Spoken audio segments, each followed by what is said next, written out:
কথা বলবো না, বলি ইনশাআল্লাহ।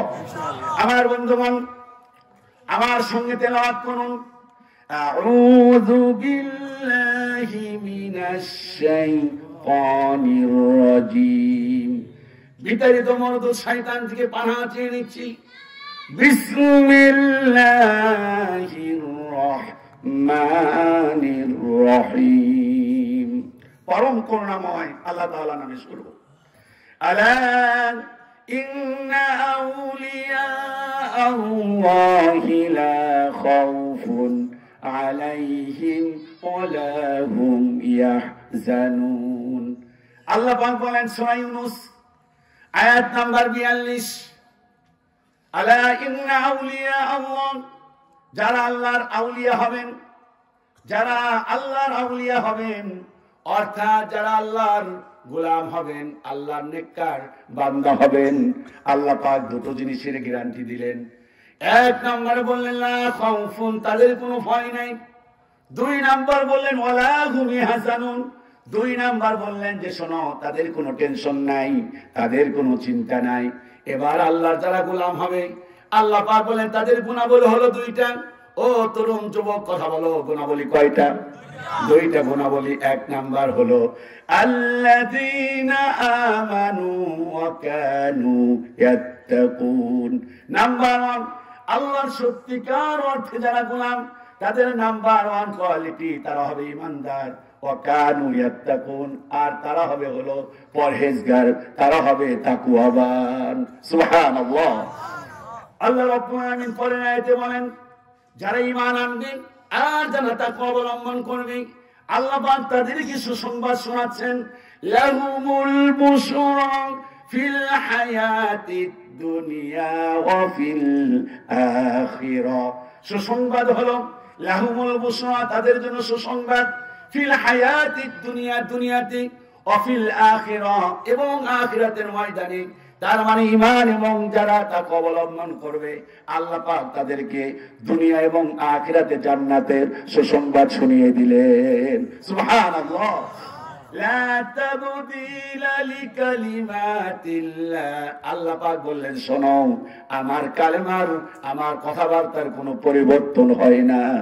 যালিকা হুয়াল ফাওজুল আযীম, আল্লাহ পাক বলেন এটাই হলো সবচাইতে বড় সাফল্য। সূরা ইউনূস, সূরার নাম কি? 42, 43, 44 নাম্বার আয়াত।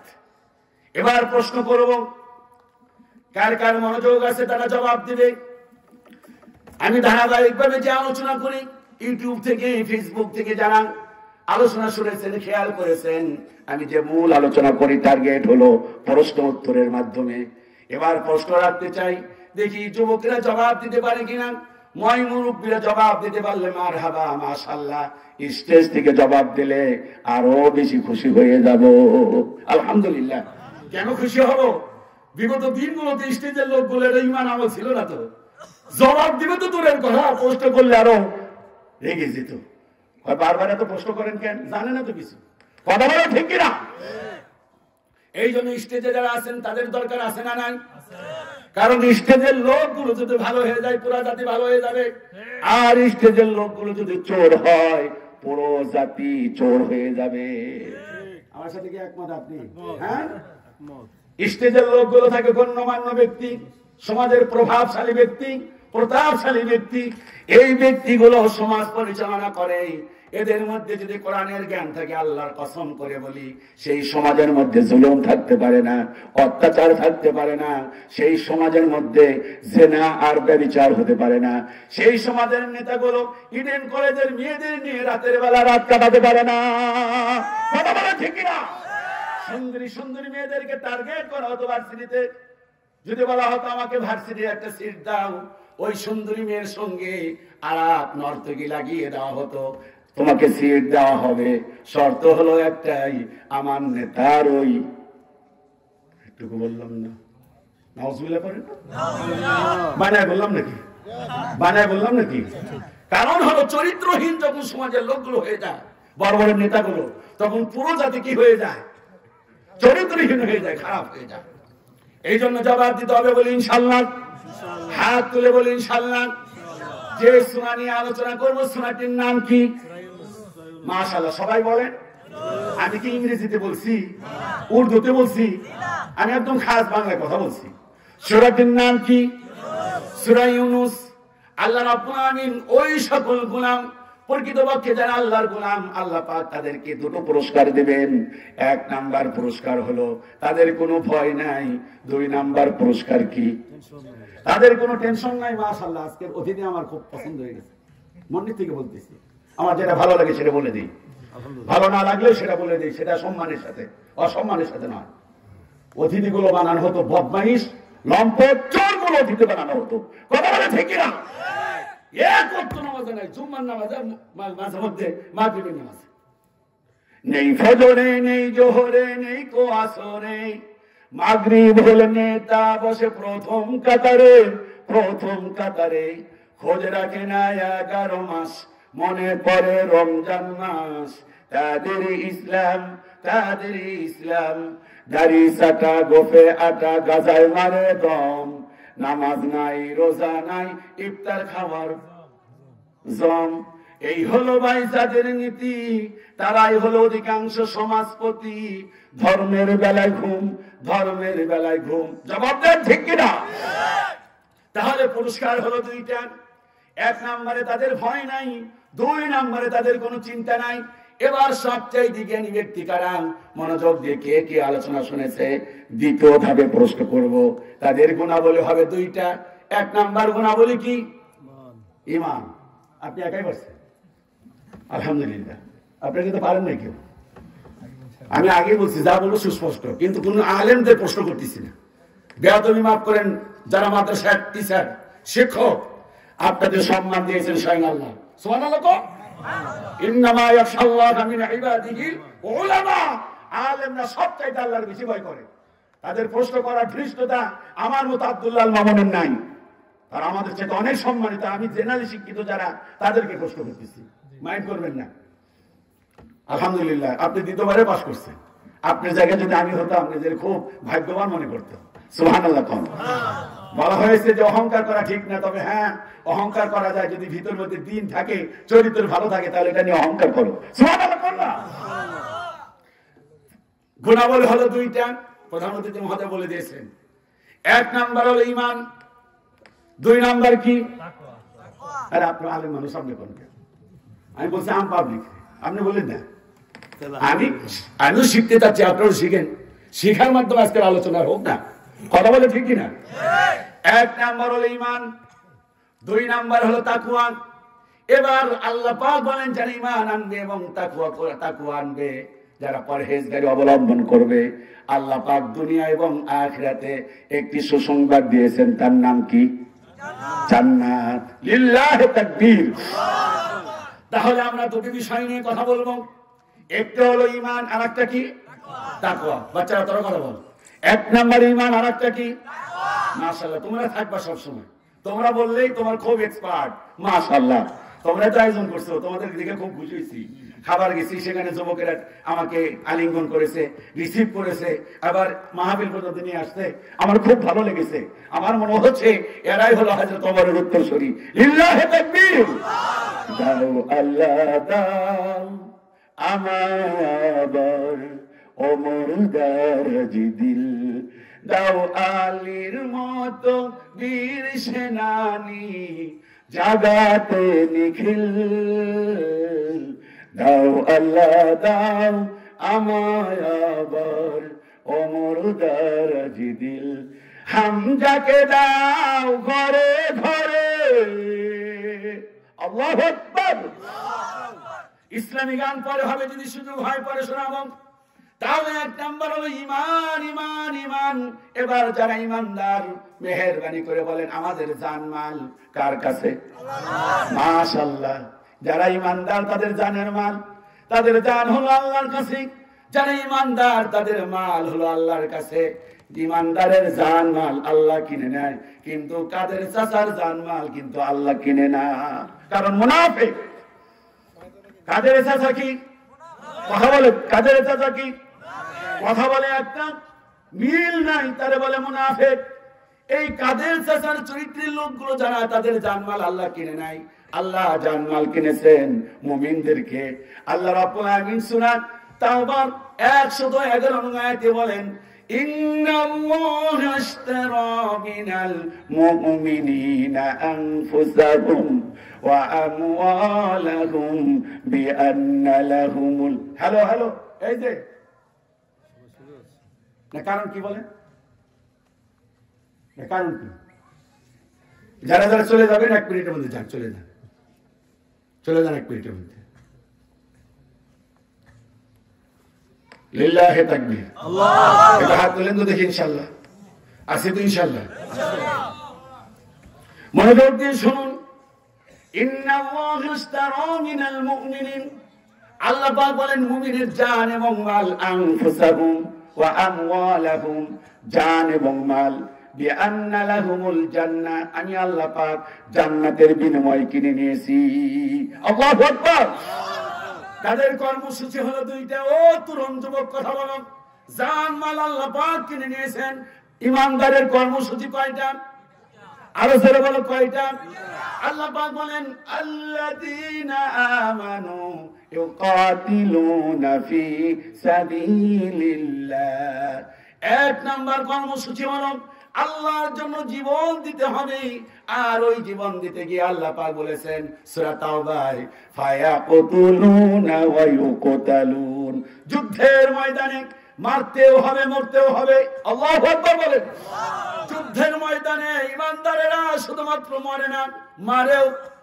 এই জন্য কবি সম্রাট আল্লামা ইকবাল বলেছেন, ও ইমানদারেরা তোমরা যদি একত্রিত হয়ে ঐক্যবদ্ধ হয়ে তোমরা যদি ইসলামী আন্দোলনের ঘাঁটি বানাতে চাও, তোমরা যদি সত্যিকার অর্থে মানুষের দিলের মধ্যে ঈমান জাগাতে চাও, তোমাদেরকে জীবন দিতে হবে।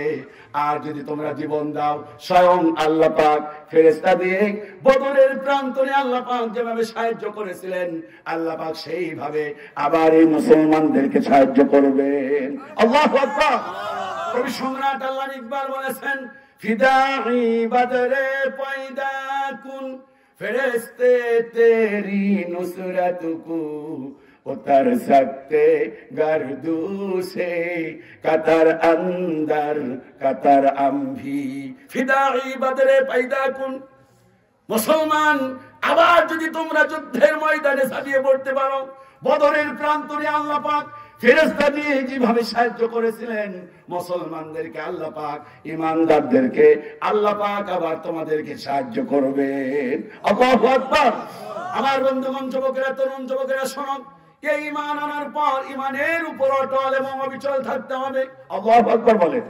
ঈমান আনার পর কি করতে হবে? সকলে বলেন, ঈমান আনার পর কি থাকতে হবে? অটল থাকতে হবে। জেল হতে পারে, জুলুম হতে পারে, ফাঁসির কাস্তে ঝুলতে হতে পারে, কিন্তু এরপরেও বাতিলের কাছে মাথা নত করা যাবে না। ঈমানের উপর অটল এবং অবিচল থাকতে হবে। চিল্লা বলেন আল্লাহু আকবার। আল্লাহ পাক বলেন, ইন্নাল্লাযীনা ক্বালু রাব্বুনা আল্লাহ, নিশ্চয় যারা বলে আল্লাহ আমার রব, যারা বলে রব্বুনা আল্লাহ, আল্লাহ আমার রব, আল্লাহ পাক বলেন সুম্মাস্তাকামু, শুধু বলেই না, বলার পর যদি অটল এবং অবিচল থাকে, আল্লাহ পাক বলেন ঈমানদার যারা, আমি আল্লাহ পাক তাদেরকে 4টা জিনিস দিয়ে সাহায্য করব। যুবকেরা কথা বলো তো, যারা ঈমান আনার পর অটল এবং অবিচল থাকবে, কয়টা জিনিস দিয়ে আল্লাহ পাক সাহায্য করবে? এই সবাই বলেন কয়টা? মাশাআল্লাহ, খুব মনোযোগ দিয়ে শোনেন, ভালো লাগবে। আমি গঠনমূলক কথা বলার চেষ্টা করব। 1 নাম্বার হলো, যদি এরকম নাকি এরকম সোজা, মাশাআল্লাহ, কে বললেন? আপনি বলছেন, মাশাআল্লাহ, ধন্যবাদ জানাই। আল্লাহ পাক আপনাকে কবুল করুন, আমাদের কবুল করুন। ঈমান আনার পর যত বিপদ আপদ মুসিবত আসুক, এরপরেও জালিমের জন্য জালিমকে দেখে ভয় করা যাবে না। অটল অবিচল থাকলে আল্লাহ পাক বলে 4টা পুরস্কার তোকে আমি দিব। 1 নাম্বার হলো তাতানাজ্জালু আলাইহিমুল মালাইকা, আল্লাহ পাক বলেন তুমি বিপদে পড়ে যদি, তাহলে আমি আল্লাহ পাক ফেরেশতা দিয়ে তোমাকে সাহায্য করব। সুবহানাল্লাহ। 1 নাম্বার কি করবেন? সবাই বলে ফেরেশতা দিয়ে সাহায্য করবেন। 2 নাম্বার আল্লাহ পাক বলেন আল্লাহ তাখাফু, কোনো ভয় নাই, ওয়ালা তাহজানু। 3 নাম্বার আল্লাহ পাক বলেন কোনো টেনশন নাই। 4 নাম্বার হলো ওয়া আবশিরু বিল জান্নাহ। 4 নাম্বার, ঈমান আনার পর যদি অটল অবিচল থাকতে পারো, আমি আল্লাহ পাক তোমাকে জান্নাতের সুসংবাদ শুনিয়ে দিলাম। চিল্লায়ে বলে সুবহানাল্লাহ। এবার জবাব দেন, ঈমান আনার পর ঈমানের উপর অটল এবং অবিচল থাকা সহজ না কঠিন? কেউ বলেছেন সহজ, আবার কেউ বলেছেন কঠিন। আসলে আমি নেব কোনটা? সহজটা নিতে হবে। দেখি আল্লাহ জিজ্ঞাসা করি, আল্লাহ পাক আসলে ঈমানের উপর অটল থাকা সহজ না কঠিন? কোরআন এবং হাদিস থেকে একটু নেই। বিশ্বনবী বলেন, ঈমান আনার পর ঈমানের উপর অটল থাকা এমন এক জামানা আসবে, হাতের মধ্যে আগুন রাখা যেমন কঠিন, এর চাইতে ঈমানের উপর টিকে থাকা এর চাইতে বড় কঠিন হয়ে যাবে।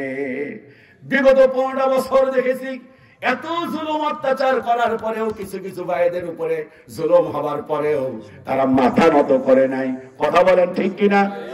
আরে জবাব দেন ঠিক কিনা? আমাদের জাতীয়তাবাদী দলের মহাসচিব একবার না দুইবার না, উনি নিজেই জানে না কয়বার যে জেলখানায় গেছে। কি জুলুম অত্যাচার! জুলুম অত্যাচারের স্টিম রুলার তার উপর চাপিয়ে দেওয়া হয়েছে, কিন্তু ভেঙে পড়ে নাই।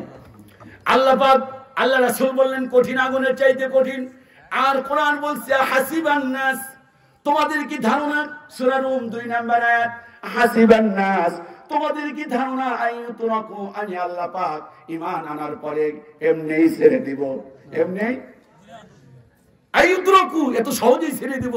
আইয়াকুলু আমান্না, মুখে বলবা আমরা ঈমান এনেছি, ওয়া হুম লা ইফতানুন, আমি আল্লাহ পাক কি তোমাদের পরীক্ষা করব না? সুবহানাল্লাহ। কর এবার তরুণ যুবকেরা কথা বলো, পরীক্ষা সহজ না কঠিন? হ্যাঁ, এবার লাইনে আসছে, পরীক্ষা সহজ না কঠিন? আল্লাহ পাক কোরআন আল কারীমে বলেন, আম হাসিবতুম আন তাদখুলুল জান্নাহ, তোমাদের কি ধারণা আমি আল্লাহ পাক এমনি তোমাদের আন তাদখুলুল জান্নাহ, সহজেই জান্নাতে পৌঁছে দিব? এত সহজে দিবে না। সবাই বলেন, সবাই বলেন, আপনাদেরকে ওয়াজ বুঝতে সমস্যা হচ্ছে? এখানে সমস্যা হয়ে গেছে কোনটা জানেন? স্টেজের মধ্যে জ্ঞানীগুলি বেশি শিক্ষিত মানুষ, আর মাঝখানে কিছু লোক একদম আম পাবলিক, আমার বাবার মতো, আমার চাচার মতো। এখন আমি যদি হার্ড লাইনে যাই তাও সমস্যা, আবার নর্মাল লাইনে গেলেও সমস্যা। আমি ওয়াজে গিয়ে যেতে বুঝছি, আমি কি ভুল বলতেছি নাকি? কিন্তু এরপরে আমি সহজ এবং নরম দুইটাই বলবো ইনশাআল্লাহ। যাদের বুঝতে সমস্যা হচ্ছে আমি শেষের দিকে নরম নরম করে বোঝানোর চেষ্টা করবো ইনশাআল্লাহ। এই বাচ্চার কথা বলবো না, একটু জবাব দাও, জবাব দাও। আল্লাহ পাক বলেন, আম হাসিবতুম আন তাদখুলুল জান্নাহ, তোমাদের কি ধারণা এমনি জান্নাতে চলে যাবে? আল্লাহ পাক দুটো জিনিস দেখবেন। কয়টা? জবাব দেন, কয়টা? ওয়ালাম্মা ইয়ালামিল্লাহুল্লাযীনা জাহাদু, এক নাম্বার হলো জুলুমের বিরুদ্ধে, জালিমের বিরুদ্ধে তোমাকে জিহাদ করতে হবে, এক নাম্বার জিহাদ। 2 নাম্বার ওয়ায়ালামাস সাবিরিন, 2 নাম্বার জিহাদ করতে গিয়ে বিপদ আপদ মুসিবত আসতে পারে, তখন তোমাকে ধৈর্য হারা হলে চলবে না, তোমাকে ওই মুহূর্তে ধৈর্য ধারণ করতে হবে। তার মানে ঈমান আনার পরে জান্নাতে যেতে হলে 1 নম্বরে জিহাদ করতে হবে, 2 নাম্বার হলো সবর করতে হবে। সুবহানাল্লাহ। আল্লাহ পাক প্রত্যেকটি বান্দাকে 5টা জিনিস দ্বারা পরীক্ষা করবেন। কয়টা? আরো জোরে বলেন, কয়টা?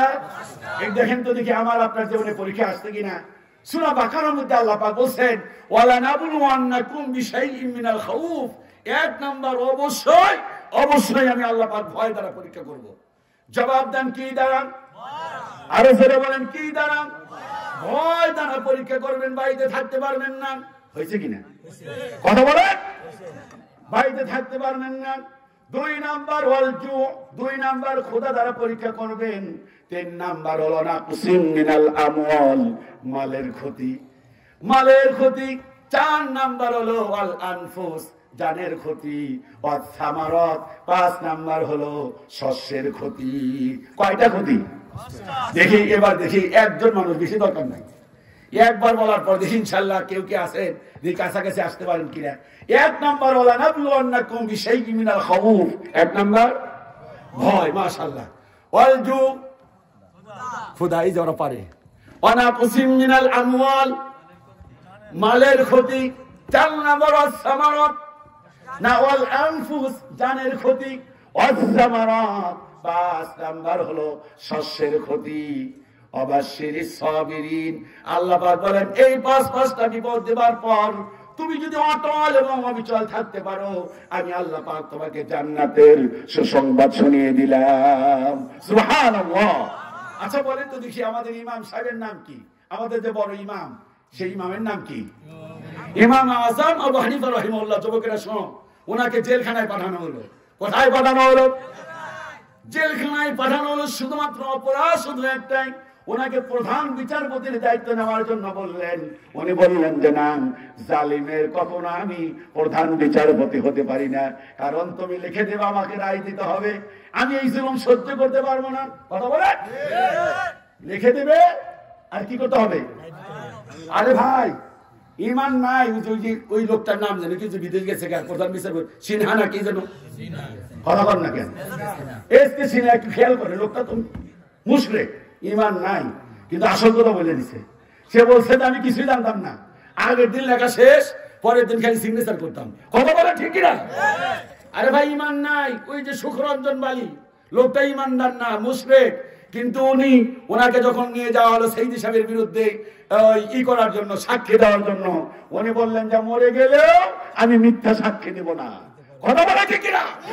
লোকটার ইমান নাই, দেখেন কেমন করে সাজানো হয়েছে। এরপর লোকটা মুশরিক, ওরে কি করলো, ভারতে নিয়ে গেল। ভারতে দীর্ঘদিন থাকার পর আবার দেশে আসছে। এখন বিভিন্ন মঞ্চে, সেদিন দেখলাম জামাত ইসলামের একটি মঞ্চে তিনি দাঁড়িয়ে বক্তব্য দিচ্ছেন। তিনি বলতেছেন যে জীবন চলে যেতে পারে, আমি মিথ্যা কথা বলতে পারবো না। আজকে সেই সুখরঞ্জন বালির মধ্যে যে নীতি নৈতিকতা, আর ওই যে সিনহার মধ্যে সত্য বলার যে প্রবণতা, সেটা আজকে আমাদের অনেক মুসলমানের মধ্যে নাই। কথা বলা ঠিক কিনা? এবার জবাব দেন, কাকে জেলখানায় পাঠানো হলো? আবু হানিফাকে যখন জেলখানায় পাঠানো রাহিমাহুল্লাহ, এরপর ওনাকে স্টিম রোডার চাপ ব্যাট দিয়ে পিটানো হচ্ছে। এক পর্যায়ে উনি অজ্ঞান হয়ে গেলেন। কতক্ষণ পরে দেখলেন তার মা, বয়স হলো 90 বছর। যুবকেরা শোনো, 90 বছরের মাকে নিয়ে আসলেন, মায়ের সামনে এবার জেলখানায় পিটাই দিচ্ছে। এটা কি মা সহ্য করতে পারে? কথা বলেন, সহ্য করতে পারে? আরে এক পর্যায়ে রড দিয়ে পিটাচ্ছেন, মা কাঁদতেছেন, আর মাঝে মধ্যে হেসে দিচ্ছেন। পিটানো যখন শেষ হল, ইমাম আবু হানিফা প্রশ্ন করলেন, মা আমাকে যখন পিটায় তুমি একবার হাসো আর একবার কান্দো, কারণটা কি? কয়, বাবা তুমি আমার সন্তান, ওই জালিমেরা তোমার রড দিয়ে পিটায়, আমি মা আমার সহ্য হয় না, এই জন্য কেঁদেছি। তবে বাবা কেন হেসেছি জানো? এত জুলুম অত্যাচার করার পরেও দেখলাম তুমি ইমানের উপরে অটল এবং অবিচল, এই জন্য আমি হাসতেছি। আরে আল্লাহ পাক আমার ছেলেরে আল্লাহ কি ইমানটা দিয়েছে, ইমানের উপর অটল অবিচল। দেখো, হযরত বিলাল ছিলেন কালো মানুষ, হযরত বিলাল ছিলেন কালো মানুষ, একদম কালো, একদম নিগ্র, নাকটা চাপটা। সে বিলাল আর ঈমান আনার পরে ঈমানের উপর অটল অবিচল কিভাবে? তার মুনিব উমাইয়া থেকে রড দিয়ে পিটাচ্ছেন, আর উটের মধ্যে তার হাতটা বেঁধে মরুভূমির মধ্যে টেনে হেসড়ে নিয়ে যাচ্ছেন। হযরত বিলাল জ্ঞান শূন্য হয়ে পড়লেন। আরে জ্ঞান যখন ফিরে পায়, হযরত বিলাল সাদাত আঙ্গুলি আকাশের দিকে উত্তোলন করে, আহাদ আহাদ আহাদ আহাদ। হযরত সুমাইয়ার দিকে তাকান, এই পৃথিবীতে সর্বপ্রথম যিনি শাহাদাত বরণ করেছেন কোন পুরুষ নয়, তিনি হলেন একজন ভদ্র মহিলা। আর ঈমান আনার পর অটল অবিচল রইলেন। যখন কাফেররা বললেন সুমাইয়া রে ঈমান ছেড়ে দে, সুমাইয়া বললেন আল্লাহর কসম ঈমান ছাড়বো না। তাকে উলঙ্গ করা হলো, বিবস্ত্র করা হলো, পরনে কোনো কাপড় ছিল না। এবার বলা হলো, দেখ তোকে বিবস্ত্র করেছি। এরপরে ঈমান ছাড়। উনি বললেন বিবস্ত্র করতে পারো, আমি ঈমান ছাড়বো না। এরপর কি করা হলো? যুবক কথা বলবো না। পায়ের মধ্যে রশি বাঁধা হলো, আর একটা উট টেনে নিয়ে আসা হলো। বাম পায়ে রশি বাঁধা হলো, ডান পায়ে এক রশি, বাম পায়ে এক রশি, দুই রশি বেঁধে এবার দুইটা উটকে দুই দিকে টানা হলো, মাঝখান থেকে ছিঁড়ে দ্বিখণ্ডিত হয়ে গেল। হযরত সুমাইয়া কালেমা পড়ে দুনিয়া থেকে বিদায় নিলেন, তিনি ঈমান হারা হলেন না। ঈমানের সবচেয়ে বড় দাম, ইমানের চাইতে বড় দাম এই পৃথিবীতে কিছু নাই। এই জন্য আমার ভাইরা হযরতে খাব্বাব বিন আরাদ এসে বললেন, ইয়া রাসূলুল্লাহ, নবীজি এরকম আরাম ফরমাচ্ছিলেন মক্কার সামনে, এসে বললেন, ইয়া রাসূলুল্লাহ, আলা তাসতামসিরু লানা আলা তাদউল্লাহ লানা, আপনি কি আল্লাহর কাছে সাহায্য চাইবেন না? আল্লাহর কাছে কি দোয়া করবেন না? আমরা তো মার খেয়ে মরে গেলাম। আল্লাহ নবী বললেন, শোনো গো খাব্বাব, তোমাদের উপরে কি জুলুম করা হয়েছে, তোমাদের উপরে কি অত্যাচার করা হয়েছে।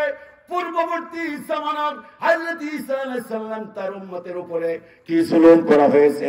এরকম মাটি খনন করা হয়েছে, মাটি খনন করার পর গলায় ধাক্কা দিয়ে কূপের মধ্যে ফেলে দেওয়া হয়েছে, লোহার চিরুনি আনা হয়েছে, বুখারীতে এসেছে, মাথা থেকে শুরু করে পা পর্যন্ত লোহার চিরুনি দিয়া স্নায়ুগুলো চামড়াগুলো টেনে টেনে আলাদা করা হয়েছে। নবীজি বললেন, আল্লাহর কসম, এত জুলুম অত্যাচার করার পরেও তারা দিন থেকে এক চুল পরিমাণ তারা দূরে সরে যায় নাই। ঈমান বড় জিনিস, ঈমানের চাইতে বড় দামি এই পৃথিবীতে কিছু নাই। এই জন্য আল্লাহ পাক কোরআন আল কারীমে বলেন, ফামান ইয়াকফুরু বিত-তাগুত, তোমরা তাগুতকে অস্বীকার করো। সবাই জবাব দেন, কাকে অস্বীকার করো? এখানে তো সব ভদ্রলোক, আলহামদুলিল্লাহ, বাঁচা বাঁচা লোকগুলো, কলিজাওয়ালা লোকগুলো, জান্নাতের লোকগুলো বসে গেছে। সুবহানাল্লাহ কর না। ফামান ইয়াকফুরু বিত-তাগুত, তাগুতকে অস্বীকার করো। তাগুতের অনেকগুলো অর্থ, তার মধ্যে সবচেয়ে বেস্ট যেটি অর্থ তা হলো মানব রচিত যত আইন আছে সব খবর দাও। বাংলাদেশে যে আইন চলে, এটা কি আইন বলে? ব্রিটিশ আইন বলে। আমার কাছে শোনেন, কি আইন বলে? জবাব দেন, কি আইন? মুসলমানের কোন আইন না, মুসলমানের লেখা কোন আইন না। যে দেশ সারা পৃথিবীতে দ্বিতীয় বৃহত্তম মুসলিম কান্ট্রি, যে দেশের লোক হলো প্রায় 97%, 96.6% মুসলমান, সেই দেশে আইন চলে ব্রিটিশদের। আল্লাহ পাক বলছেন, আফা হুকমাল জাহিলিয়াতি ইয়াবগুন, তুমি কি জাহিলি যুগের, ব্রিটিশ যুগের আইন মেনে নিবা? ব্রিটিশ যুগের আইন হলো যে মদ জায়েজ। মদ কি? বাংলাদেশে মদ জায়েজ না হারাম? কিসের হারাম কে কইছে? আর অনেক জ্ঞানী নেই দেশ সম্পর্কে। বাংলাদেশে মদ হালাল না হারাম? একবার আল্লামা সাইদি সাহেব বললেন পার্লামেন্টে, মাননীয় স্পিকার, মদ হারাম করা হোক। অমনি মন্ত্রী দাঁড়িয়ে বললেন, মৌলানা সাহেব, মদ যদি হারাম করি বিদেশি মেহমানরা খাইবটা কি? জেনা ব্যভিচার বাংলাদেশে বৈধ না অবৈধ? বৈধ। এটা জাহিলি যুগের আইন। কেউ যদি পতিতালয়ে যেতে চায়, অ্যাপ্লিকেশন করে, দরখাস্ত করে, রেজিস্ট্রেশন করবে, হ্যাঁ তুমি যাও, স্বাধীন তুমি। এবার তাকান, শুধু নামাজ পড়বেন না, কিছু নামাজ পড়ে নবীজির একটা হাদিস বললে খুব মনোযোগ দিয়ে শোনেন। নবীজি বলেছেন, ওয়াইন সাল্লাহ ওয়াইন সামা, কেউ যদি জাহিলি যুগের আইন মেনে নেয়, সে যদি নামাজও পড়ে, কালামও পড়ে, রোজাও রাখে, তাহলে জুসিয়া ফি জাহান্নাম, তার জায়গা হলো জাহান্নাম। মানব রচিত আইনকে খবর দিতে হবে, আল্লাহর আইনকে পার্লামেন্টে পাঠাতে হবে। জবাব দেন কিনা? এই কথা যারা বিশ্বাস করবে না, তাদের ঈমান থাকবে না। এটি জামাত ইসলামের কথা নয়, চরমনায়ের কথা নয়, আপনার মসজিদের ইমামের কথা নয়। এই কথা হলো আল্লাহ, ইনিল হুকমু ইল্লা লিল্লাহ, হুকুম চলবে আল্লাহ, গোলামি চলবে আল্লাহ। জবাব দেন, গোলামি চলবে কার? আল্লাহ। আর হাত তুলে কথা বলে, গোলামি চলবে কার? আকাশ কার? জমিন কার? গোলামি চলবে কার? গোলামি চলে কার? আল্লাহর গোলামি চলে। আমি একটু বুঝালাম, আল্লাহর ছোট ছোট বললে হবে নাকি? গোলামি চলে কার? তাগুতের গোলামি চলে। এই ওয়াজ তো ভালো লাগে না। এই ওয়াজ আল্লামা সাইদি সাহেব বলছেন বিদায়, ওই যে আমাদের প্রতিবেশী রাষ্ট্র বলো, যারে বলো প্রতিবেশী রাষ্ট্র, এটু প্রতিবেশী রাষ্ট্র নয়। লাতাজিদান্না শাদ্দান নাস আদাওয়াতান, দুইটা জাতি মুসলমানের জন্য চরম শত্রু। এই যুবকের কথা বল, কয়টা জাতি? মুমিনদের জন্য, মুসলমানের জন্য দুইটা জাতি চরম শত্রু। লাতাজিদান্না, তাকিদ দিয়ে বলেছেন। আমাদের প্রধান অতিথি মহোদয় ইসলাম নিয়ে গবেষণা করেন, আমি যতদূর বুঝতে পেরেছি। আপনার ব্যাকগ্রাউন্ড জানা নাই, কিন্তু আপনাকে আমার অনেক অনেক বেশি ভালো লেগেছে। আলহামদুলিল্লাহ বলেন। আল্লাহর রাস্তায় বলছে, মান হাব্বালিল্লাহ, আমি আল্লাহর জন্য আপনাকে ভালোবাসি। আল্লাহু আকবার। সবচাইতে ভালো লাগছে উনি বলছেন ইসলামের শাসনতন্ত্র কায়েম করা দরকার।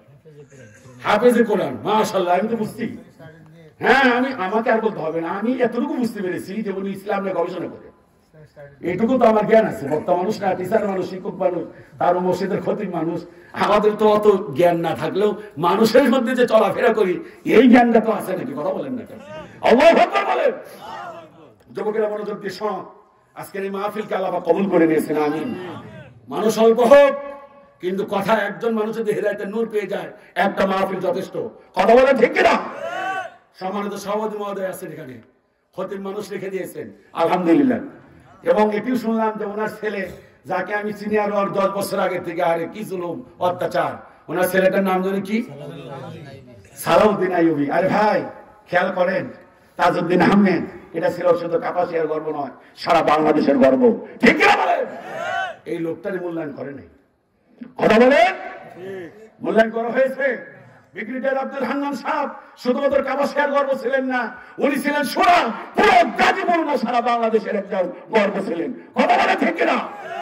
ঠিক তেমনি আর একটা সন্ধানের কথা, সালাউদ্দিন আইয়ুবী শুধুমাত্র কাপাসিয়ার অহংকার না, এটি হলো সারা বাংলাদেশের অহংকার। জবাব দেন ঠিক কিনা?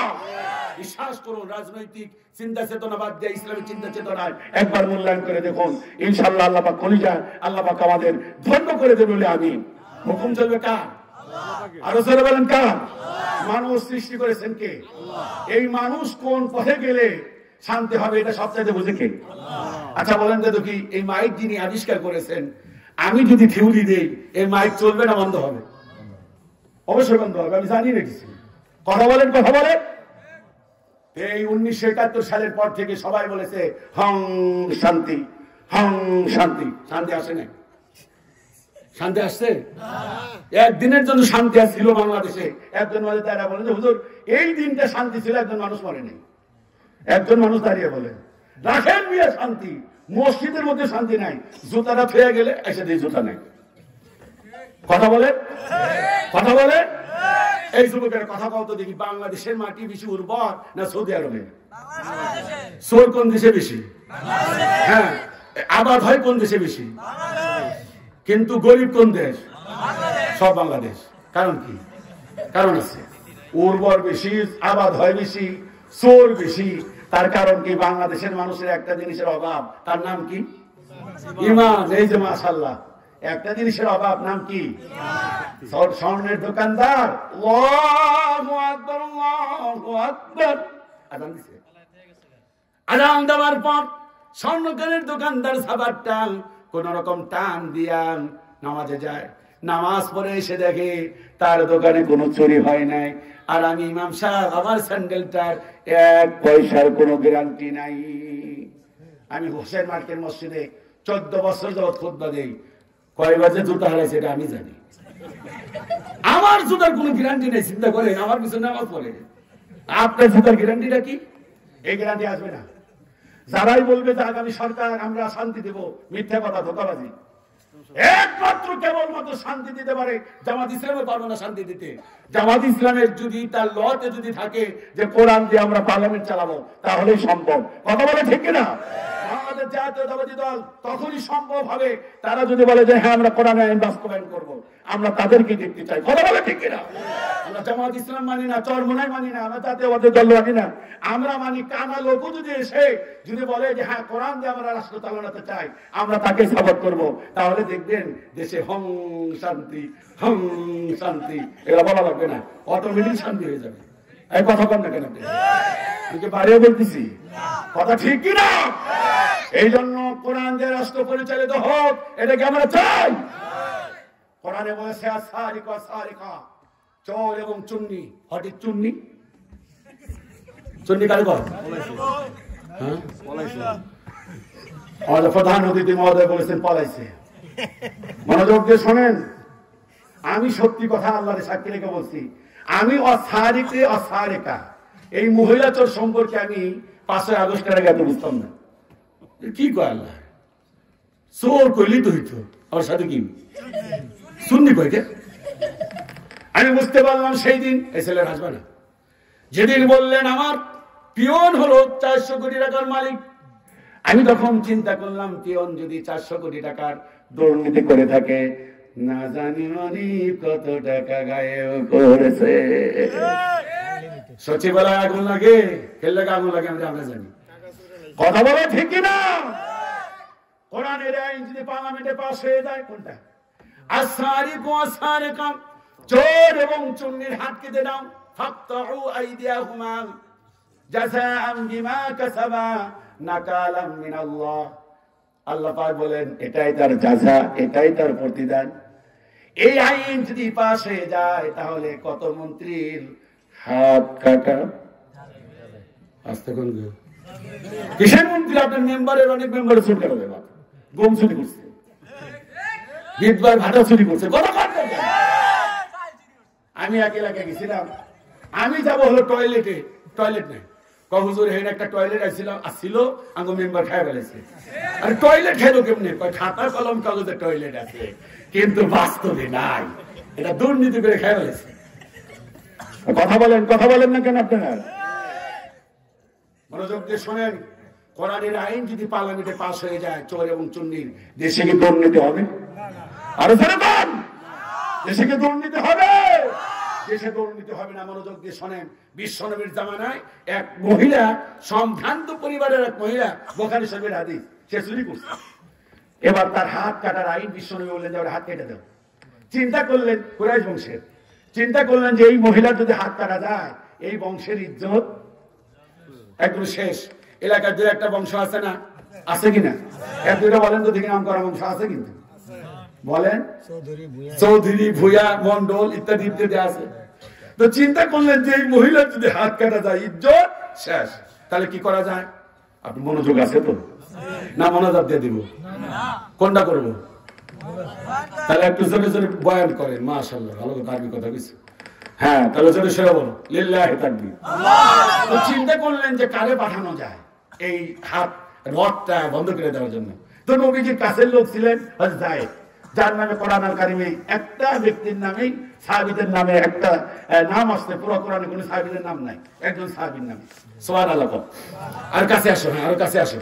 তোমাদের কি দরকার? আমি সবসময় যুবকদের একটু টার্গেট করি। কেন টার্গেট করি জানি না, যুবকের কেন জানা আমার একটু বেশি ভালোবাসে। আলহামদুলিল্লাহ বলেন। তোমাদের গান শোনাবো ইনশাল্লাহ, বলি ইনশাল্লাহ। তো যায়েদকে পাঠালেন কয়েকজন সাহাবী, যাও গিয়া বলো যে আপাতত হাতটা দিলে না কাটে, ইজ্জত শেষ বংশে। যায়েদ গিয়া বলেন, ইয়া রাসূলুল্লাহ, মেহেরবানি করে কুরাইশ বংশের যে নারীটার হাত কাটার আইন দিয়েছেন, তার হাতটা আপাতত বন্ধ থাক। আল্লাহর নবী রেগে গেলেন, রেগে গিয়ে বললেন, যায়েদ, কসম করে বলি, তুমি তো কুরাইশ বংশের ফাতেমার কথা বলছো। আমার মেয়ে ফাতেমা, সে যদি চুরি করতো, আল্লাহর কসম আমি হাতটা কেটে দিতাম। আল্লাহু আকবার বলেন। এই জন্য আমার ভাইয়ের এক নাম্বার ইমানের এক নাম্বার দাবি হলো তাগুতকে অস্বীকার করতে হবে, মানব রচিত আইনকে কবর দিয়ে আমার ভাইরা ইসলামী প্রতিষ্ঠা করতে হবে।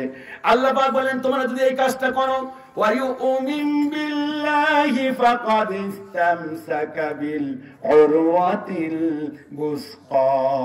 আল্লাহ পাক বলেন, শোনো, যে ব্যক্তি তাগুতকে অস্বীকার করলো, ওয়ায়ুমিন বিল্লাহ, এবং আল্লাহর প্রতি ঈমান আনলো, ফাকাদ ইসতামসাকা বিল উরওয়াতিল বুসকা, সে এমন একটা রশি ধরলো, লা ইনফিসাম লাহা। আল্লাহ পাক বলেন, এই রশি কশিন কালেও কখনো ছিঁড়ে যাবে না। সুবহানাল্লাহ, লিল্লাহি তাকবীর। আল্লাহ রাব্বুল আলামিন কোরআন আল কারীমে বলেন, শোনো, ঈমান হলো পরকালীন পুঁজি। মেহেরবানি করে বলেন, ঈমান কি? দুনিয়ার পুঁজি না আখিরাতের পুঁজি?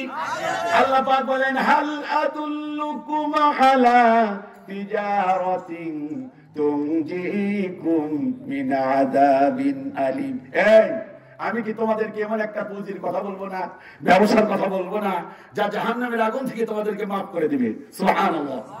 আল্লাহ পাক নিজেই প্রশ্ন করলেন যে এমন একটা ব্যবসা, এমন একটা, আর যারা বলে ইমানি ব্যবসা, মেহেরবানি করে বলেন ব্যবসার নাম কি? সবাই বলবেন ইমানি ব্যবসা, যারা বলবে না তারা কিন্তু ঠকে যাবে। সবাই বলেন ব্যবসার নাম কি? দুনিয়ায় সফল না আখিরাতে সফল? না, আখিরাতে সফল, দুনিয়াও সফল। দুনিয়া একটু কষ্ট হবে। আল্লাহ পাক বলেন ব্যবসাটা হলো তুমিনুনা বিল্লাহি ওয়া রাসূলিহি ওয়া তুজাহিদুনা ফি সাবিলিল্লাহ। মনোযোগ দিয়ে শুনে, ব্যবসাটা হলো যে আল্লাহ এবং তার রাসূলের প্রতি ঈমান আনবা আর জিহাদ করবা। কি করবা? আচ্ছা বলেন তো দেখি, এক বাক্যে বলেন, আমরা বদরের প্রান্তরে মুসলমানের সংখ্যা কম ছিল না বেশি ছিল? আরো জোরে কম। উহুদের প্রান্তরে, আরো জোরে বলেন, উহুদের প্রান্তরে। সব জায়গায় কম, কিন্তু মুসলমান কম হওয়ার পরেও অধিকাংশ যুদ্ধে বিজয় লাভ করেছে। একটা জিনিস মুসলমানের মধ্যে ছিল, কাফেরের মধ্যে ছিল না। তার নাম কি? সবাই বলেন, তার নাম কি? বলেন তো দেখি, হিন্দুরা কেন জাহান্নামে যাবে? ঈমান, আর কিছু না। কিন্তু কথা বলেন, কথা বলেন। মুসলমানও অনেক জাহান্নামে যাবে, তবে একদিন জান্নাতে যাবে, যদি তার কি থাকে। এদিকে তাকাও তো যুবকেরা, ঈমান মানে এক। সবাই বলে ঈমান মানে কি? মোটামুটি ধরে নাও ঈমান কি জিনিস বুঝাচ্ছি। একজন মানুষ ঈমান মানে কালিমা পড়ছে, লা ইলাহা ইল্লাল্লাহু মুহাম্মাদুর রাসূলুল্লাহ, এটা বলার পর একটা এক পাইছে। সবাই বলে কত পাইছে? এবার আপনি একটা সালাম দিলাম, একটু দেন না, আসসালামু আলাইকুম, একটা জিরো পাইছি। আমি একটা জিরো পেয়েছি। এবার একের ডান পাশে একটা জিরো পেয়েছি, কত হলো? মাশাআল্লাহ। আসসালামু আলাইকুম হুজুর, একটু আর একটা জিরো পেয়েছি, কত হলো? আর একটা হিন্দু, তার নাম হলো নম, নাম কি? কত না, উনি এসে সালাম দিছে আসসালামু আলাইকুম, উনি একটা জিরো পেয়েছে। হুজুর কেউ সালাম দিয়েছে, একটা জিরো পেয়েছে, ওনার মার্ক কত? হ্যাঁ বুঝো তো, কত? নম্বর কি নাই? এক নাই। বুঝতে ওর ভালো হচ্ছে, গেছে। আমি সাকসেস, আমি যেটা চেয়েছিলাম ওটা বলছি। আর তোমাদের দিকে বারবার তাকাচ্ছি, বুঝো না? তোমাদেরকে জাগতে হবে, ঠিক না? তোমাকে জাগতে হবে, তোমাকে জাগতে হবে। এ সমাজ ভাঙতে হবে, নতুন সমাজ গড়তে হবে, তোমাকে জাগতে হবে। কত আলেম আজকে দেখি যায় কি না যায় টাকা দিয়ে, কেউ বা ব্যবসা করে আল্লাহ তাআলার কালাম বেচে। তাই তো হকের কথা যায় না শোনা তাদের মুখে, উপরে কোরআন প্রেমিক বিরোধিতা ভিতর থেকে। তোমাকে জাগতে হবে, এ সমাজ ভাঙতে হবে।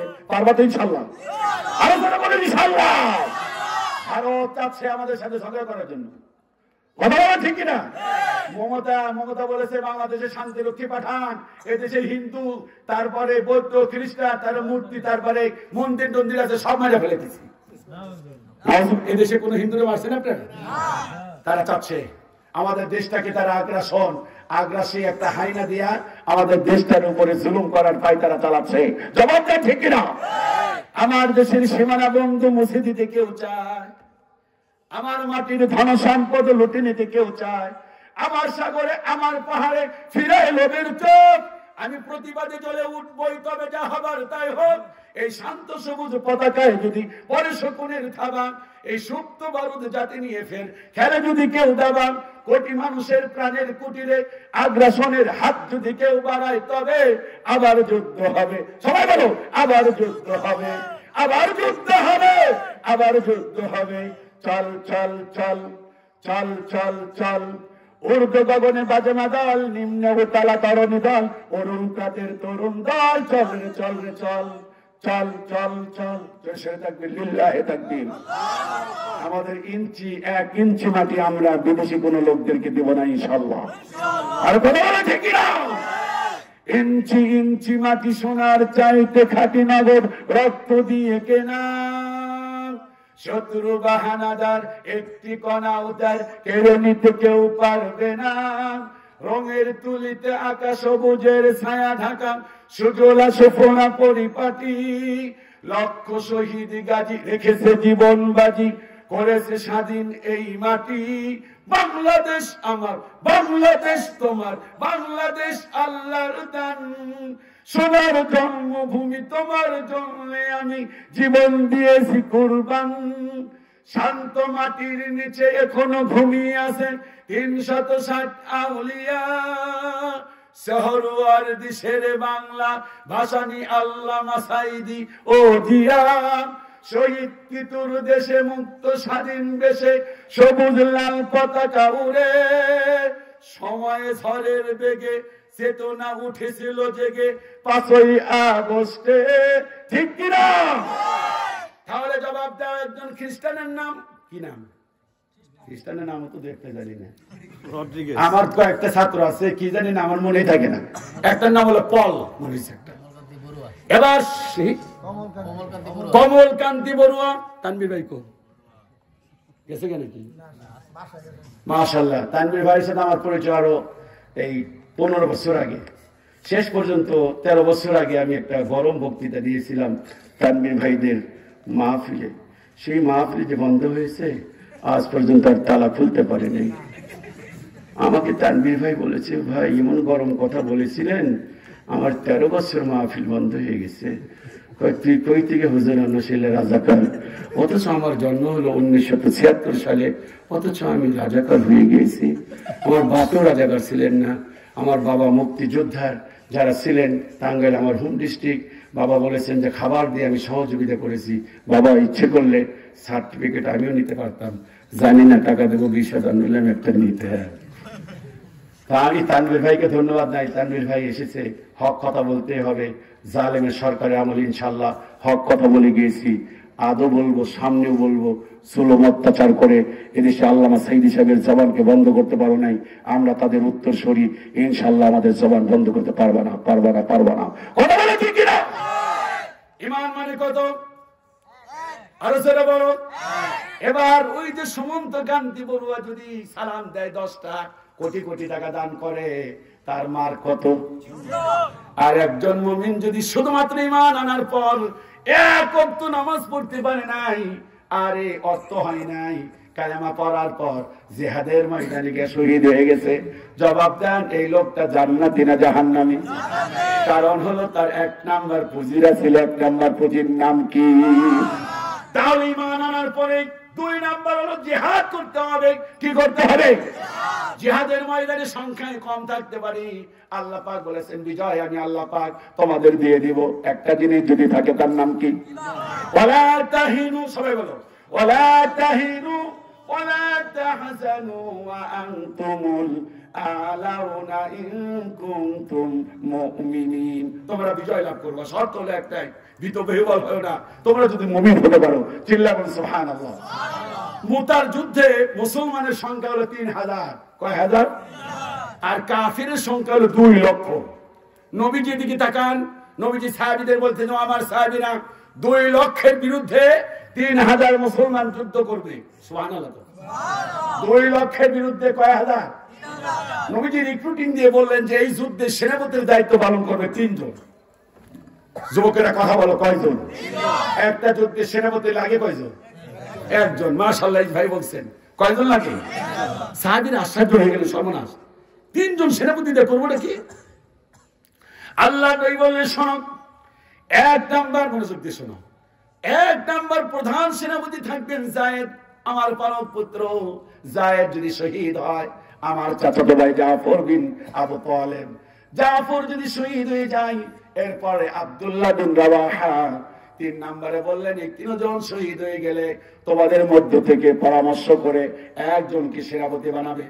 নবীকে বললেন, যায়েদ কোথায়? যায়েদ একদম টাটকা যুবক। সুবহানাল্লাহ।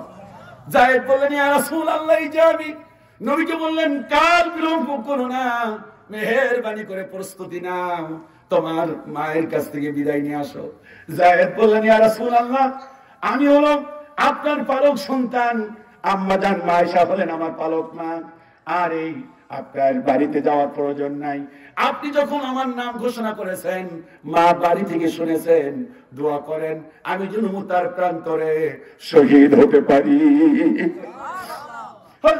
ঝাঁপিয়ে বললেন, নবীজি বললেন, জাফর কোথায়? জাফর বাড়িতে যাও। হযরত জাফর বাড়িতে গেলেন। বাড়িতে যাওয়ার পর দেখলেন স্ত্রী সুললিত কণ্ঠে কোরআন তেলাওয়াত করতেছে। কোরআন তেলাওয়াতকালীন সময়ে সালাম দেওয়া যায় না, খাবার সময় সালাম দেওয়া যায় না, এই হাদিস কোথাও পাওয়া যায় না। মনোযোগ দিয়ে শুনেন, স্ত্রী কোরআন তেলাওয়াত করতেছে, আর রহমান আল্লামাল কোরআন। স্ত্রীকে বললেন, কোরআন তেলাওয়াত বন্ধ করো। বন্ধ করলেন। বন্ধ করার পর পাশে গিয়ে মাথায় হাত দিয়ে বললেন, স্ত্রী গো, তোমার কাছে শেষ বিদায় নিতে এসেছি, আর জীবনে তোমার সঙ্গে আমার কোনোদিন দেখা হবে না। সাহাবায়ে কিরামের কি আত্মত্যাগ, কিভাবে তারা জীবনটা মিলিয়ে দিছে। স্ত্রী বললেন, স্বামী আপনি কি কর? হ্যাঁ, তোমার সাথে আর কোনোদিন দেখা হবে না, আমি মুতার প্রান্ত ধরে যাচ্ছি। নবীজি আমাকে সেনাপতির দায়িত্ব দিয়েছেন, দোয়া করো আমি যেন। অনেক মা বোন শুনতেছেন, প্রিন্সিপাল হুজুর বলছেন যে অনেক মহিলা আসতেন, কিছু কথা বলতেই হয়। মহিলাদের আত্মত্যাগ দেখুন, বললেন দোয়া করো আমি যেন মুতার প্রান্ত হয়ে শহীদ হতে পারি। মহিলা মানুষ তো, বিধবা হতে চাইলেন না। 2 হাত তুলে বললেন, আল্লাহ তাআলা আমার স্বামীরে বিশ্বনবী সেনাপতির দায়িত্ব দিয়েছেন, বাধা দেব না। আল্লাহ তাআলা যুদ্ধ করে যেন আমার স্বামী গাজী হয়ে আমার বুকের কাছে ফিরে আসে। হযরত জাফর পছন্দ করলেন না, কোষবদ্ধ তরবারি টান দিয়ে উন্মুক্ত করে পিঠের মধ্যে মৃদু প্রহার করে বললেন, আল্লাহর কসম তোমার দোয়া কবুল হবে না। কারণ হলো কি? বললেন কারণ হলো একটা যুদ্ধে সেনাপতি লাগে মাত্র একজন। আল্লাহর নবী 3 জনের নাম ঘোষণা করেছেন, আমার সামনেও একজন, আমার পিছনেও একজন, আমরা 3 জনের একজন বাড়িতে আসতে পারবো না। স্ত্রী গোল তো দোয়া করো না, আমার মন থেকে বিদায় দিয়ে দাও। আর 2টা সন্তান ছিল, আরে আরে কি ভালোবাসা, রাসূলের প্রতি কি মহব্বত। লা ইউমিনু আহাদুকুম হাত্তা ইয়াকুনা আহাব্বা ইলাইহি মিন ওয়ালিদিহি ওয়া ওয়ালাদিহি ওয়ান নাস আজমাইন। কেউ মুমিন হতে পারবে না তোমার স্ত্রী পুত্র বাল বাচ্চা সন্তানের চাইতে, মা বাবার চাইতে আমার না ভালোবাসলে। যাবার করে বললেন আমার 2টা সন্তান, একটার বয়স হলো 11 আর একটার বয়স হলো 9 বছর। এই 2টা ছেলের আল্লাহ হাওলা করে রেখে গেলাম, মেহেরবানি করে আমার 2টা কলিজার টুকরা সন্তানে তুমি আল্লাহর পথের মুজাহিদ বানিয়ে দিও। তিনি যুদ্ধের ময়দানে ঝাঁপিয়ে মরলেন। নবীজি আবার 3 নম্বরে ডাক দিলেন, আব্দুল্লাহ বিন রাওয়াহা কোথায়? আব্দুল্লাহ বিন রাওয়াহা দাঁড়িয়ে গেলেন, টাটকা যুবক, 18 বছরের যুবক। যুবকদের অবদান ইসলামের সবচাইতে বেশি। নবীজি বলেছেন পুরনো আমার সবচাইতে বাধা দিয়েছে, আর যুবকেরা ইসলামের জন্য সবচাইতে বেশি ত্যাগ স্বীকার করেছে। আজকের এই মাহফিলে যুবকদের অবদান কম না বেশি? কথা বলেন, কথা যদি না বলেন তাহলে আল্লাহ রাগ করবে। মাল্লাম ইয়াশকুরিল্লাহ মাল্লাম ইয়াশকুরিন নাস, বান্দা শুকরিয়া আদায় না করলে আল্লাহর শুকরিয়া আদায় হয় না। এই যে তরুণ যুবকেরা, আমাকে আলামিন কোথায়? আলামিন একটু হাত তুলে যদি থাকো, আলামিন মনে হয় নাই। আলামিন একটু হাত তুলে, হারে আলামিনকে দেখলাম, তারপর জাহিদ ভাইকে দেখলাম হাত নামাজ। এই তরুণ যুবকেরা ইসলামের জন্য মাহফিলের আয়োজন করেছে, আর ইয়াতীমের মতো বসে গিয়েছে, গান বাজনার আয়োজন করে নাই। নবীজি বলেছেন আরে তরুণ যুবকেরা আমাকে ইসলামের জন্য সব চাইতে বেশি সাহায্য করেছে, আর বুড়া মানুষগুলো সব চাইতে আর আমার বাধা দিছে। আবু জাহাল ছিল বুড়া, উতবা ছিল বুড়া, সাইবা ছিল বুড়া। ইসলামী যারা ইসলাম কবুল করেছেন, আবু বকর যখন দিনের দাওয়াত কবুল করলেন মাত্র 36 বছর টাটকা যুবক। হযরত ওমর যখন দিনের দাওয়াত কবুল করলেন ওনার বয়স মাত্র 8 বছর। হযরত আলী যখন দিনের দাওয়াত করলেন কবুল করলেন কিশোর মানুষ মাত্র 10 বছর। এরকম করে খাব্বা বলেন, খুবাইব বলেন, আমির হামজা বলেন, সব ছিল তরুণ যুবক। ও তরুণ যুবক মনোযোগ দিয়ে শোনো, নবীজি বললেন আব্দুল্লাহ বিন রাওয়াহা 3 নাম্বার সেনাপতি কোথায়? বলেন হুজুর এই যে আমি। বলেন যে আরে তোমার না আজকে বাসর ঘর? সুবহানাল্লাহ, আজকে বাসর ঘর, তোমাকে আমি সেনাপতির দায়িত্ব দিলাম। এক কাজ করো, বাসায় গিয়া তোমার স্ত্রীর কাছে বিদায় নিয়ে আসো, শেষ বিদায় নিয়ে আসো। সুবহানাল্লাহ। দৌড়ে বাড়িতে গেলেন, ঘরের সামনে গিয়া সালাম দিলেন, আসসালামু আলাইকুম। স্ত্রী বললেন ওয়া আলাইকুম আসসালাম। আপনি কে? বললেন আমি তোমার স্বামী, আমার নাম আব্দুল্লাহ বিন রাওয়াহা। স্ত্রী বললেন স্বামী আজকে আমাদের বাসর রাত আপনি ভুলে গেছেন? হযরত আব্দুল্লাহ বললেন ভুলে যাই নাই, আমি জানি আজকে বাসর রাত। স্ত্রী বললেন ঘরে আসেন, আজকে আমরা কত মজার কথা বলবো, আনন্দ করবো, আহ্লাদ করবো, আজকে আমাদের ফুল সজ্জার রাত। হয়তো আব্দুল্লাহ বিন রাওয়াহা বললেন যে শোনো আমি ঘরের মধ্যে যাইতে পারবো না। ত্যাগ দেখুন কারে বলে, ত্যাগ কাকে বলে, ইসলামের জন্য ভালোবাসা কারে বলে। আমার একটা দুইটা না 1500, 5ই আগস্টে আমার 1500 তরুণ যুবক জীবন দিয়েছে। এটা যে কি দাম মূল্য তোমরা বুঝো না। আমরা মাহফিলে কথা বলি, আমরা জানি 15 বছর মা ঠিক মতো ঘুম মারে নাই, বাবা 3 বছর আগে মারা গেছে, বাবা কোন রাত শান্তিতে ঘুমাইতে পারে নাই, 6টা মাস ওদের মধ্যে বলে দেখছি। স্ত্রীর বিদায় নিছি, স্ত্রী 100% শিওর ছিল না যে আমার স্বামী আবার পুনরায় বাসায় ফিরবে। রাস্তাঘাটে চলাফেরা করছি, ভাবছি কখন তার আতঙ্ক কখন জানি গাড়িটা ভেঙে দেয়, কখন জানি অ্যাটাক হয়ে যায়, কখন জানি গ্রেফতার হয়ে যায়। আমার 1500 তরুণ যুবকেরা 5ই আগস্টে কিভাবে জীবন দিয়েছে। মুগ্ধ বলেছে পানি লাগবে, পানি। আমার মুগ্ধরে শহীদ করে দিয়েছে, আবু সাইদের শহীদ করে দিয়েছে। এই তরুণ যুবকেরা মনোযোগকে শোনো।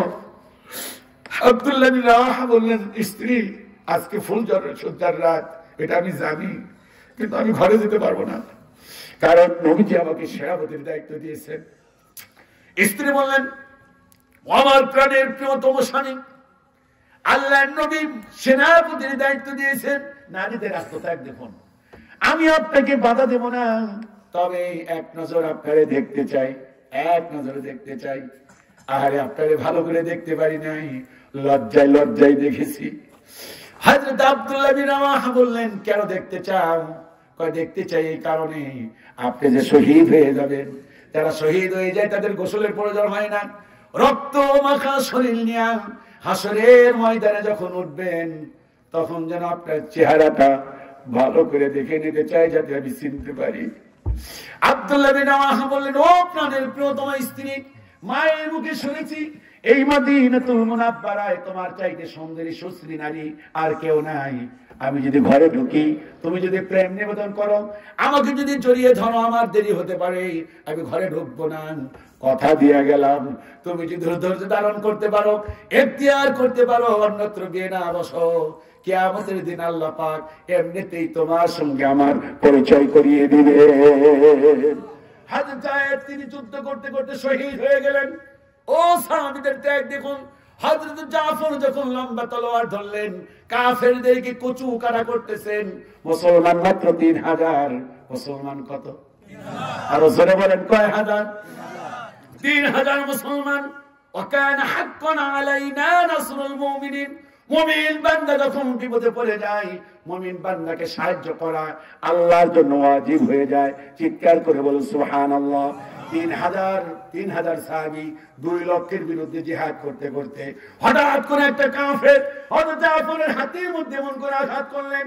বুখারীতে এসেছে, হাতটা এরকম বেঁচে আছে, আর এই হাতের যন্ত্রণায় যুদ্ধ করতে পারতেছে না, এই জন্য হাতটারে পায়ের নিচে রেখে টান দিয়ে ছিঁড়ে ফেললেন। আল্লাহু আকবার। ডান হাতে কোপ দিলেন, ডান হাতটা উড়ে গেল, পায়ের মধ্যে কোপ দিলেন, তিনি জমিনে শুয়ে পড়লেন, কালেমা পড়তে দিলেন না। এবার পাশেই ছিলেন আল্লাহর নবীর একজন সাহাবী হযরত আব্দুল্লাহ ইবনে মাসউদ রাদিয়াল্লাহু তাআলা আনহু।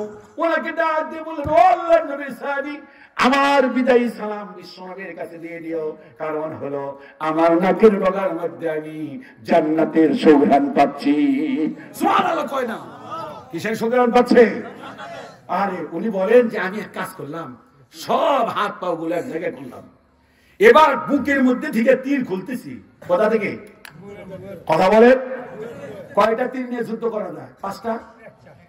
একটা নিয়ে সর্বোচ্চ। হযরত আব্দুল্লাহ ইবনে মাসউদ বলেন, আল্লাহর কসম, শুধুমাত্র বুকের মধ্যে দেখলাম 80টা তীর। 80টা তীর নেই যুবক, একবার ভাব, এটা সিনেমার কাহিনী না, এটা কোনো এডিট করা কথা না। বিশ্বনবীর সাহাবী বলতেছেন যে 80টা তীর তার বুকের মধ্যে, 80টা তীর নিয়ে ময়দানে যুদ্ধ করতেছেন। হাত পাও এক জায়গায় করে দাফন কাফন করলাম। রাতের বেলায় দেখি উনি সবুজ পাখা নিয়ে জান্নাতে উড়ে বেড়াচ্ছেন। তা আমি জিজ্ঞাসা করলাম, হে জাফর, তোমার সঙ্গে আল্লাহ পাক কেমন আচরণ করছেন? কয়, আরে জান্নাতের সব নাজ নিয়ামত দিছে। কয়, তোমার কোনো আরো চাওয়া পাওয়া আছে? কয়, একটাই চাওয়া, যদি আল্লাহ একটাবার জীবন দিত, ওই জালেমদের বিরুদ্ধে জিহাদ করে আরেকবার শহীদ হয়ে যেতাম। সুবহানাল্লাহ। এই শহীদ হয়ে গেলেন। আব্দুল্লাহ ইবনে রাওয়াহা অস্ত্র ধরলেন, শহীদ হয়ে গেলেন। এবার হলো সূচনা, এবার কে হবে এবার সেনাপতি? মাত্র কয়েকদিন আগে খালিদ ইবনে ওয়ালিদ সারা জীবন কাফেরের পক্ষে ছিল। আমরা অনেকেই ওই যে কিছু দলদের ভাইদেরকে পছন্দ করি, এটা ঠিক না, ওরা কোরআন হাদিস পড়ে নাই। যে লোকটা 2 দিন আগেও খারাপ ছিল, 1 মিনিট আগেও, সেই লোকটা তাওবা পড়লে তার কোনো গুনাহ থাকে না। সুবহানাল্লাহ।